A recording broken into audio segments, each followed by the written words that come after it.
Madam, അടുത്തായിട്ട് എനിക്ക് ചോദിക്കാനുള്ളത്, നമ്മുടെ വീടുകളിൽ ഒരുപാട് ബുദ്ധിമുട്ട് അനുഭവിക്കുന്ന സ്ത്രീകൾ, പുരുഷന്മാർക്ക് ബുദ്ധിമുട്ടുണ്ട്, പക്ഷേ കുറച്ചുകൂടെ പ്രിവിലേജ്ഡ് ആയതുകൊണ്ട് അവർക്ക് അത്രയും ബുദ്ധിമുട്ട് അനുഭവിക്കുന്നില്ല. ഫോർ എക്സാമ്പിൾ, ഒരു ശാസ്ത്രീയ സംഗീതം പഠിച്ച ഒരു സ്ത്രീ, അല്ലെങ്കിൽ ഒരു ശാസ്ത്രീയ നൃത്തം പഠിച്ച ഒരു പെൺകുട്ടി ഒരുപക്ഷെ ഭർത്താവിൻ്റെ വീട്ടിലേക്ക് വരുന്ന, അവിടെ യഥാർത്ഥത്തിൽ അവളുടെ ചിലങ്ക അഴിച്ചു വെക്കേണ്ട സാഹചര്യം വരുന്നു, അല്ലെങ്കിൽ അവളുടെ എല്ലാ പാട്ടിനോടുള്ള എല്ലാ സ്വപ്നങ്ങളും ഉപേക്ഷിച്ചിട്ട് കുടുംബത്തിന് വേണ്ടി ജീവിക്കേണ്ടി വരുന്നു, അവൾക്ക് വേണ്ടി ജീവിക്കാൻ പറ്റുന്നില്ല. പക്ഷേ ഇവർ കാലക്രമേണ ഇത് ഉള്ളിൽ ഈ മാനസിക സംഘർഷങ്ങളോടൊക്കെ ജീവിച്ചിട്ട് ഒരു സമയത്ത് ഇത് പൊട്ടിച്ചെറിഞ്ഞ് എനിക്ക് ഞാനായി മാറണമെന്ന് പറഞ്ഞ ആഗ്രഹത്തോട് പുറത്തേക്ക് വരാനൊക്കെ ശ്രമിക്കുന്ന ഒരുപാട് ആളുകളുണ്ട്. ഇതൊരു ഭയങ്കര കോൺഫ്ലിക്റ്റഡ് ആയിട്ടുള്ള സ്റ്റേജാണ്. അപ്പോൾ അതിനെ എങ്ങനെയാണ് നിങ്ങളൊരു സൈക്കോളജിയിൽ എങ്ങനെയാണ് ഇത് ഡീൽ ചെയ്യുന്നത്? ഇതിനകത്ത് ശരിയും തെറ്റുകളും ഇല്ലെന്നാണ് തോന്നുന്നത്. കാരണം ഒരു വളരെ കോംപ്ലിക്കേറ്റഡ് എങ്ങനെയാണ് ഇതിനെങ്ങനെയാണ് അഡ്രസ് ചെയ്യുന്നത്? അത് ഞാൻ ആദ്യമേ കിരൺ പറഞ്ഞ ഒരു കാര്യം ഒന്ന് ക്ലാരിറ്റി ചെയ്തിട്ട് മറ്റേത് വെച്ചാൽ, പുരുഷന്മാർ കൂടുതൽ പ്രിവിലേജ്ഡ് ആണ്, ശരിയാണ്, അവർക്ക് ഇഷ്ടമുള്ളത് ചെയ്യാൻ അവർ കൂടുതൽ പ്രിവിലേജ്ഡ് ആണ്, സമൂഹത്തിന് അനുവദനീയമാണ്. അതിനുമ്പ് സ്ത്രീകൾ കൂടുതൽ മിസറബിൾ ആകുന്നെന്ന് പറഞ്ഞു. ആക്ച്വലി അത് പ്രശ്നങ്ങളിൽ സ്ത്രീയും പുരുഷനും മിസറബിൾ ആവാറുണ്ട്. ഇപ്പം നമുക്ക് പുരുഷൻ കൂടുതൽ, സ്ത്രീ കൂടുതൽ മിസറബിൾ എന്ന് പറയുമ്പോൾ പ്രിവിലേജ്ഡ് ആണെങ്കിലും ചില കാര്യങ്ങളിൽ നമുക്കിപ്പോൾ ഈ പറഞ്ഞ പോലെ ചിലങ്ക അഴിച്ചു വെക്കണമെന്ന് പറഞ്ഞാൽ അഴിച്ചു വെക്കേണ്ടുന്ന ഭാര്യ, അപ്പോൾ അവിടെ ആ പുരുഷനും ഭാര്യയ്ക്ക് പിന്നെ ഡാൻസ് ചെയ്യണം, പ്രോഗ്രാമിന് പോകണം, ഇങ്ങനെയൊക്കെയുള്ള കാര്യങ്ങളിൽ ആഗ്രഹങ്ങൾ പറയുകയും അല്ലെ അതിൻ്റെ പേരിൽ വഴക്കിടുകയും പിണങ്ങുകയും ഒക്കെ ചെയ്യുമ്പോൾ ഈ പുരുഷൻ്റെ മിസറബിൾ ആവുന്നുണ്ട്. എൻ്റെ ഭാര്യ ഞാൻ പറയുന്ന പോലെ കേൾക്കുന്നില്ലല്ലോ, നമുക്ക് ഞാനാണോ വലുത്, ഡാൻസ് ആണോ വലുതെന്ന് ഇയാൾ മിസറബിൾ ആവും. അതുകൊണ്ട് ആരാണ് കൂടുതൽ മിസറബിൾ ആവുന്നത്? നമുക്ക് രണ്ടുപേരും മിസറബിൾ ആവുന്നുണ്ട് ലൈഫിൽ. രണ്ടുപേരും, അയാളും ഒരു ഹാപ്പി ഹസ്ബൻഡ് ആവുന്നില്ല, അവരും ഹാപ്പി വൈഫ് അല്ല എന്നുള്ളത് മാത്രമേ ഡിസപ്പോയിന്റഡ് ആയിരിക്കാം, അവരുടെ ആഗ്രഹങ്ങൾ സാധിക്കാൻ പറ്റുന്നില്ല, അതെ അതെ അതെ അതെ മിസറബിൾ ആണ്. പിന്നെ അതുപോലെ ഇത് നേരെ തിരിച്ചും ചിലർക്ക് ഉണ്ടാവുന്നുണ്ട്. ചില പുരുഷന്റെ ഭർത്താവിന്റെ ഡ്രീംസ് ഫുൾഫിൽ ചെയ്യാൻ ഭാര്യ സമ്മതിക്കാത്ത കാര്യങ്ങളും ഉണ്ടാവാം. ചിലപ്പം ചിലർക്ക് ഇപ്പം ഫോർ എക്സാമ്പിൾ ആക്ടിങ്ങിന് കിട്ടി, അഭിനയിക്കണമെന്ന് ഭയങ്കര ആഗ്രഹം, ഭർത്താവിന് അഭിനയിക്കാൻ, നിങ്ങൾ അഭിനയിക്കാൻ പോകണ്ട, നിങ്ങൾ കണ്ട നടികളുടെ കൂടെ ഒക്കെ പോകും, അങ്ങനെ പോയി ഇങ്ങനെ എന്ന് പറഞ്ഞ് വിടാതിരുന്ന സിനിമ ഫീൽഡിലോട്ടെ നിങ്ങൾ പോകണ്ട, എനിക്ക് പിന്നെ കിട്ടത്തില്ല, ഇങ്ങനെയൊക്കെ. സോ ഇത് രണ്ടുപേരും മിശ്രമാണ്. പിന്നെ പുരുഷന്മാർക്ക് കൂടുതൽ പ്രിവിലേജ് ഉണ്ടെന്ന് പറഞ്ഞത് ശരിയാണ്. അവർക്ക് കുറച്ചുകൂടെ ചെയ്യേണ്ട കാര്യങ്ങൾ ചെയ്യാനുള്ള കുറച്ചുകൂടെ സ്വാതന്ത്ര്യം ഉണ്ടല്ലേ, അനുവാദം വേണ്ട എന്നൊക്കെ ഉള്ളത് നമ്മുടെ സമൂഹത്തിൻ്റെ ഒരു ഇതുണ്ട്. അപ്പോൾ അവിടെ ആ ഒരു ചോദ്യം വരുമ്പോൾ സ്ത്രീകൾക്ക് ഈ പറഞ്ഞ പോലെ നമുക്ക് അവരുടെ ഒരു പാഷൻ, ഞാൻ മുമ്പേ പറഞ്ഞ ആദ്യത്തെ ഇൻട്രസ്റ്റ്, നമ്മുടെ വാസനകളാണ്, ഇൻട്രസ്റ്റ് ആണ്. ആ ആഗ്രഹങ്ങൾ നിറവേറ്റാൻ പറ്റാതെ കുടുംബം അല്ലെ കല്യാണം കഴിച്ച് കഴിയുമ്പോൾ ആ ഒരു ഫാമിലി ഒരു തടസ്സമായിട്ട് മാറുമ്പോൾ ഒരു നിരാശ ഉണ്ടാവും.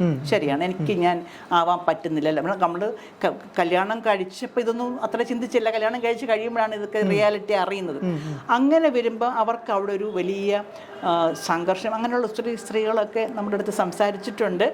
അവർക്ക് അവിടെ ഒരു രണ്ട് കാര്യമുണ്ട്. ഒന്ന്, ആ കുടുംബ വ്യവസ്ഥതയിൽ അവർക്ക് ഏതെങ്കിലും രീതിയിൽ അത് നേടിയെടുക്കാൻ പറ്റുമോ, അവരെ കൺവിൻസ് ചെയ്തിട്ട് നേടിയെടുക്കാൻ പറ്റുമോ എന്നുള്ളത് അവർക്ക് നോക്കാം. ഇനി ചിലപ്പോൾ ഇവർ പറയുന്ന രീതി ഒരു പ്രസക്തമായ വെച്ചാൽ ഒരു അവർക്ക് ഉദാഹരണം പറഞ്ഞാൽ ഒരു റെബൽ ചൈൽഡിനെ പോലെ അല്ലെങ്കിൽ മറുതലിക്കുന്ന ഭാവത്തിലാണ് പറയുന്നത് നമ്മൾ പറയുകയാണെന്നുണ്ടെങ്കിൽ ഭർത്താവിനും നീ പോവുകയേ വേണ്ട എന്ന് പറയും. ഇവൾക്ക് അഹങ്കാരം കയറി തല പിടിച്ചിരിക്കുകയാണ്, ഭയങ്കര കടവ്. അതിനകത്ത് നമ്മളൊരു ട്രാൻസാക്ഷണൽ അനാലിസിസ് ഒരു സംഭവം, ഒരു ശാഖയുണ്ട്, അത് നന്നായിട്ട് പറയും. നിങ്ങൾ ക്രിട്ടിക്കൽ പേരന്റ് പറയരുത്. ഫോർ എക്സാമ്പിൾ, വിമർശന ബുദ്ധി, അല്ലെങ്കിൽ നിങ്ങളൊരു മനുഷ്യൻ, നിങ്ങളുടെ കൂടെ എൻ്റെ ജീവിതം പോയി, എനിക്ക് എൻ്റെ ആ വാസനകളെല്ലാം അങ്ങ് പോയി, എന്നെ എന്ത് ഇഷ്ടമായി, എത്ര സ്റ്റേജ് പെർഫോമൻസ് ചെയ്തു, എത്ര പേരെന്നെ അപ്രീഷിയേറ്റ് ചെയ്തു, നിങ്ങളെ ഉള്ളൂ, എന്നെ ഡാൻസും കൂത്തും പാട്ടും എന്നൊക്കെ പറയുന്നത്, എൻ്റെ ജീവിതം നിങ്ങൾ തുലച്ചു, നിങ്ങളുടെ പോയത് എല്ലാം പോയി, ഇങ്ങനെ പറഞ്ഞുകൊണ്ടിരുന്നാൽ പോയി. അതേസമയം അതിനകത്തൊരു പറയുന്നുണ്ട് നേർച്ചറിങ് പേരൻറ്റ് അല്ലെങ്കിൽ അഡൽട്ട് എന്ന് പറയും. നമ്മൾ കുറച്ചുകൂടെ സ്നേഹവാത്സി എനിക്ക് ഭയങ്കര ഇഷ്ടമായിരുന്നു കേട്ടോ. നമ്മളത് കൊണ്ട് ഇനി യാചിക്കാന്നൊന്നും അല്ല അവിടെ ഉദ്ദേശിക്കുന്നത്, രീതി. നമ്മുടെ എന്തായാലും ഒരു മെയിൽ ഡോമിനേഷൻ. അപ്പം ഭർത്താവിന് എപ്പോഴും എന്നെ അനുസരിക്കുന്നില്ല, എന്നെ മാനിക്കുന്ന ബഹുമാനിക്കുന്ന ഒരു ഭാര്യ എന്നൊരു ഈഗോ തലയ്ക്കകത്തുണ്ട്. അപ്പം അതിൽ എനിക്കിത് ആഗ്രഹമായിരുന്നു. നിങ്ങൾ എനിക്ക് എൻ്റെ പിന്നെ അത് എനിക്കതുകൊണ്ട് ഭയങ്കര സങ്കടം. നിങ്ങൾ എന്നെ അല്പം സ്നേഹിക്കുന്നുണ്ട്, എൻ്റെ സന്തോഷം കാണാൻ ഇഷ്ടപ്പെടുകയല്ലേ. ഇങ്ങനെ നമ്മൾ ഡിപ്ലോമാറ്റിക് നയതന്ത്രം, ഒരു നയപരമായ രീതിയിലൊക്കെ ചോദിച്ചാൽ അവർ ചിലപ്പം ഒരു പാവം ശരിയാണല്ലോ, ഇവിടെ എല്ലാ കാര്യങ്ങളും ചെയ്യുന്നുണ്ടല്ലോ. അങ്ങനെ പോയിട്ട് പോകുന്ന സ്ത്രീകളെ എനിക്കറിയാം. അവർ വീട്ടിലെ കാര്യങ്ങളൊക്കെ ചെയ്ത് ഭർത്താവുമായിട്ടെല്ലാം അത് പെട്ടെന്നായിരിക്കില്ല അനുവാദം കിട്ടും. നമ്മളൊരു നയപരമായ രീതിയിൽ പറഞ്ഞിട്ട് അപ്പം ഭർത്താവിന് ഇവിടെ പോയിട്ട് കുഴപ്പമൊന്നുമില്ല, എനിക്ക് കിട്ടേണ്ട ബഹുമാനവും വിലയും ഒക്കെ ഇവിടെ തരുന്നുണ്ട്, ഞങ്ങളുടെ കാര്യങ്ങളൊക്കെ എൻ്റെയും കുട്ടികളുടെയും കാര്യങ്ങളൊക്കെ ചെയ്യുന്നുണ്ട്, അത് പോയി എൻജോയ് ചെയ്തോട്ടെ, അല്ലെ അവൾ പോയി പഠിച്ചോട്ടെ, അല്ലെ അവൾ പോയി ഡാൻസ് എന്തെങ്കിലുമൊക്കെ ചെയ്തോട്ടെ, പാട്ട് പഠിച്ചോട്ടെ എന്നൊക്കെ ചിലപ്പോൾ ചിന്തിക്കാം. ചിലർക്ക് അതും പറ്റിയെന്ന് വരില്ല. അങ്ങനെ വരുമ്പോൾ ഇതെല്ലാം നോക്കിയിട്ടും പറ്റുന്നില്ലെങ്കിൽ അവർക്കതൊരു വലിയ ഇതാണ്. പിന്നെ അവർക്കൊരു ചോയ്സാണ്. കാര്യം ഒന്നുകിൽ എന്താ അവരുടെ ആഗ്രഹങ്ങളെ അവിടെ ഫുൾ സ്റ്റോപ്പ് ഇടുക അപ്പോൾ എന്നുള്ളത്, അല്ലെങ്കിൽ അവർ പിന്നെ അവരുടെ പിന്നെ അങ്ങനെയുള്ള ആൾക്കാർ, അല്ലെങ്കിൽ അവർക്ക് ഫാമിലിയാണോ വലുത്, ഇതാണ്. ചിലർ പറയും ഓക്കെ എന്നാൽ പിന്നെ അവരുടെ ഫാമിലി ലൈഫ് എൻഡ് ചെയ്തിട്ട് അവരുടെ പാഷൻ്റെ പുറകെ പോകാം. അങ്ങനെ പോകുന്നവരുണ്ട്. അല്ലെങ്കിൽ ചിലർ തീരുമാനിക്കും എൻ്റെ കുഞ്ഞുങ്ങളൊക്കെ ഇപ്പോൾ കുട്ടികളാണ്, 10-18 വയസ്സൊക്കെ അവരെയൊക്കെ അവരുടെ ഒരു പ്രാപ്തിയിലൊക്കെ ആക്കിയിട്ട് ചിലർ പറയും ഞാൻ ഈ മാരേജിൽ നിന്ന് പുറത്ത് പോകും. അങ്ങനെ ചെയ്യുന്ന ആൾക്കാരും ഉണ്ട്. പിന്നെ ഞാൻ എൻ്റെ ഫാമിലിക്ക് എൻ്റെ പാഷന് വേണ്ടി ഞാൻ എൻ്റെ ഫാമിലിയുടെ റോള് ഭർത്താവിൻ്റെ എൻ്റെ കുട്ടികളുടെ കാര്യങ്ങളൊക്കെ ചെയ്തു, സോ ഒരു അമ്മ എന്ന നിലയ്ക്ക് ഓക്കെ ഞങ്ങൾ ചെയ്യേണ്ട, ഇനി ഞാൻ എനിക്ക് വേണ്ടി ജീവിക്കാൻ പോവാ എന്ന് പറഞ്ഞ് ആ സമയം ചിലപ്പോൾ അവരെ റിസ്ക് എടുക്കും. ഞാൻ എൻ്റെ ചിലര് കുറച്ചുകൂടെ അസേർട്ടീവായിട്ട് പറഞ്ഞിട്ട് പോകും, മാരേജിൽ നിന്നുകൊണ്ട് തന്നെ അസേർട്ടീവായിട്ട് പറഞ്ഞിട്ട് പോകും. ചിലപ്പോൾ എനിക്കിത് പോയേ പറ്റുള്ളൂ, ഞാൻ പോവുകയാണ്, ഞാൻ സംഗീതം പഠിക്കാൻ പോവുകയാണ്, എന്നെ വിട്ടാലും വിട്ടില്ല ഞാൻ പോവുക എന്ന് പറഞ്ഞ് അവരങ്ങ് പോകും. ചിലപ്പം കുറെ കഴിയുമ്പോൾ ഭർത്താവിനും നോ പറയാനൊക്കത്തില്ലായിരിക്കും, അവൾ അത്രയ്ക്ക് അസേർട്ടീവാണ് പോകും, പക്ഷെ കുടുംബം ഒന്നും തകരാതെ അങ്ങ് പോകും. ചിലർ അതൊട്ടും ഒക്കുന്നില്ല, ഭയങ്കര പ്രശ്നമാണെന്നുണ്ടെങ്കിൽ ചിലർ മാരേജ് ഡ്രോപ്പ് ചെയ്ത് മാരേജിൽ നിന്ന് പുറത്ത് പോയിട്ട് ചെയ്യും. അപ്പം ഫാമിലി പോയെന്നിരിക്കും. അപ്പോഴത്തേക്ക് അവർ കുട്ടികളെയും പറഞ്ഞൊക്കെ മനസ്സിലാക്കിയിട്ട് അങ്ങനെ പോകുന്നവരും ഉണ്ട്. പക്ഷെ അതൊരു ചോയ്സാണ്, ചോയ്സാണ്. പിന്നെ അതൊരു പേഴ്സണൽ ചോയ്സാണ്. അത് എന്താണെങ്കിലും അതിൻ്റെ കോൺസിക്വൻസ് എന്താണെങ്കിലും അതിനെ നേരിടാൻ നമ്മൾ പ്രാപ്തരാകണം. പിന്നെ ഗിൽറ്റ് അടിക്കരുത്, അയ്യോ ഞാൻ എൻ്റെ കുട്ടികളെ അല്ല എൻ്റെ ഭർത്താവിനെ അതിൽ ഇട്ടിട്ട് പോരുന്നു, അവിടെയുള്ള പലതും കളഞ്ഞേച്ചായിരിക്കും നമ്മൾ ഇതിനു വേണ്ടി പോകുന്നത്. ചിലപ്പോൾ അത്ര ഈസി ആവണമെന്നില്ല, നമ്മൾ ഇറങ്ങുന്ന കഴിയുമ്പോൾ അത് ഈസി ആവണമെന്നില്ല. അങ്ങനെയുള്ള സിംഗിൾ ലൈഫിൽ ഞാൻ എൻ്റെ പാഷൻ പോകുക എന്നുള്ളത് ഈസി ആവണമെന്നില്ല. ചിലർ നല്ല ഭംഗിയായിട്ട് ചെയ്യുകയും ചെയ്യും, അവർക്കൊരു സാറ്റിസ്ഫാക്ഷൻ കിട്ടുകയും ചെയ്യും. സോ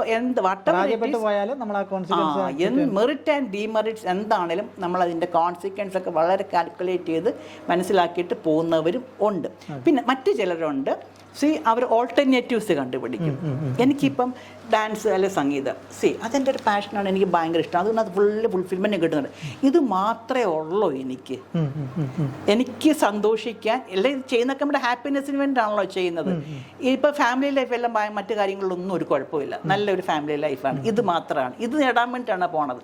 അപ്പോൾ എനിക്കിത് മാത്രമേ ഉള്ളൂ ഹാപ്പിനെസ്, ഇതല്ലാതെ എനിക്ക് ഹാപ്പിനെസ് ഒന്നുമില്ലേ. അപ്പോൾ അവരിങ്ങനെ ഞാൻ ചിലരോട് അങ്ങനെ ചോദിക്കും. അപ്പം ചിലർക്ക് അത് മാത്രമല്ല, എനിക്ക് വേറെ പല ഹാപ്പിനെസ് ഉണ്ട്. എനിക്ക് ചെടികൾ ഭയങ്കര ഇഷ്ടമാണ്, ഗാർഡനിങ്, ചിലർ ഞാൻ ഒരു നഴ്സറി പോലെ ചെയ്യാം, ഡെവലപ്പ് ചെയ്യാം. അല്ലെ കുക്കിംഗ് ഭയങ്കര ഇഷ്ടമാണ്, ഞാൻ കുക്ക് ചെയ്യും. അല്ല എൻ്റെ പിന്നെ വീഡിയോസ് ഇപ്പം കുക്കിംഗ് ചാനൽസൊക്കെ ഒത്തിരി പേരുന്നില്ലേ. സോ മറ്റ് ഓൾട്ടർനേറ്റീവ്സ് കണ്ട് ഹൗ ക്യാൻ ബി എനിക്ക് എങ്ങനെ ഹാപ്പി ആകാൻ പറ്റും. സോ ഹാപ്പിനെസ് ആണല്ലോ വേണ്ടത്. സോ ഇത് ചെയ്തെങ്കിൽ മാത്രമേ എനിക്ക് ഹാപ്പിനെസ് കിട്ടുകയുള്ളൂ, മറ്റു കാര്യങ്ങളിൽ എനിക്ക് ഹാപ്പിനെസ് കിട്ടും. നമ്മുടെ ഫുൾഫിൽമെൻ്റ് ആണ് എല്ലാം ലൈഫിൽ നമ്മൾ നേടിയെടുക്കുന്ന ഫുൾഫിൽമെൻ്റ് ആണ്. സോ മറ്റു കാര്യങ്ങൾ എനിക്ക് ഹാപ്പിനെസ് കിട്ടാമെങ്കിൽ അവർ ഈ ഒരു ഹാപ്പിനെസ് കുഴപ്പമില്ല, എനിക്ക് മറ്റേ ഹാപ്പിനെസ് ഉണ്ടെന്ന് വിചാരിച്ചിട്ട് ഇരിക്കും. അങ്ങനെ പല രീതിയിൽ കൈകാര്യം ചെയ്യാൻ പറ്റും. Okay, thank you.